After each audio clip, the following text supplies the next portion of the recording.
বিশ্ব স্বাস্থ্য সংস্থা আফ্রিকার কিছু অংশে অ্যামপক্সের প্রাদুর্ভাবকে বিশ্বজুড়ে জনস্বাস্থ্য জরুরি অবস্থা ঘোষণা করেছে। এই সংক্রামক রোগটি পূর্বে মাঙ্কিপক্স নামে পরিচিত ছিল। আফ্রিকার সিডিসি বলছে ২০২৪ সালের শুরু থেকে জুলাইয়ের শেষ পর্যন্ত ১৪,৫০০-এর বেশি অ্যামপক্সের সংক্রমণ এবং ৪৫০ জনেরও বেশি মৃত্যু হয়েছে। দ্রুত এই রোগ আশেপাশের দেশগুলোতে ছড়িয়ে পড়েছে। এটি ২০২৩ সালের একই সময়ের তুলনায় সংক্রমণের ১৬০% বেশি ও মৃত্যুর ক্ষেত্রে ১৯% বেশি। এ অঞ্চলে প্রতিবছর হাজার মানুষ আক্রান্ত হন, মারা যান কয়েকশো।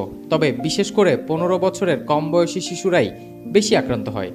সম্প্রতি সুইডেন ও পাকিস্তানে এই রোগে আক্রান্তের খবর পাওয়া গেছে।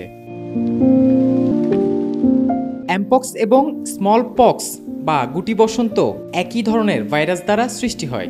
এটি মূলত প্রাণী থেকে মানুষের মধ্যে সংক্রমিত হতো, কিন্তু বর্তমানে এটি মানুষ থেকে মানুষে ছড়াচ্ছে। প্রাথমিক লক্ষণের মধ্যে রয়েছে জ্বর, মাথা ব্যথা, ঘর্মাক্ত হওয়া, পিঠে ব্যথা, পেশিতে ব্যথা এবং দুর্বল বোধ করা। জ্বর সেরে গেলে ত্বকে ফুসকুড়ি দেখা দিতে পারে। এটি সাধারণত প্রথমে মুখে শুরু হয়ে শরীরের অন্যান্য অংশে ছড়িয়ে পড়ে, বিশেষ করে হাতের তালু ও পায়ের তলায় বেশি ছড়ায়। এই ফুসকুড়িতে ভীষণ চুলকানি বা ব্যথা অনুভূত হতে পারে। এটি বিভিন্ন স্তর দিয়ে যায়, অবশেষে একটি ক্ষত তৈরি করে এবং এর দাগ থেকে যেতে পারে। সাধারণত এই সংক্রমণ নিচ থেকে ১৪ থেকে ২১ দিনের মধ্যে সেরে যায় এবং কিছু কিছু ক্ষেত্রে এটি গুরুতর হতে পারে, বিশেষ করে শিশুদের ক্ষেত্রে। গুরুতর ক্ষেত্রে ক্ষতগুলো পুরো শরীরকে আক্রমণ করতে পারে, বিশেষত চোখ, মুখ ও যৌনাঙ্গে।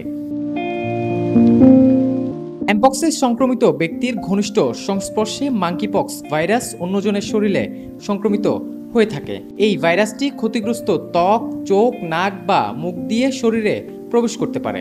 যৌন মিলন বা আক্রান্ত ব্যক্তির সংস্পর্শ, এমনকি অসুস্থ ব্যক্তির কাছাকাছি কথা বলা বা শ্বাস নেওয়ার মাধ্যমেও এই রোগ সংক্রমিত হতে পারে।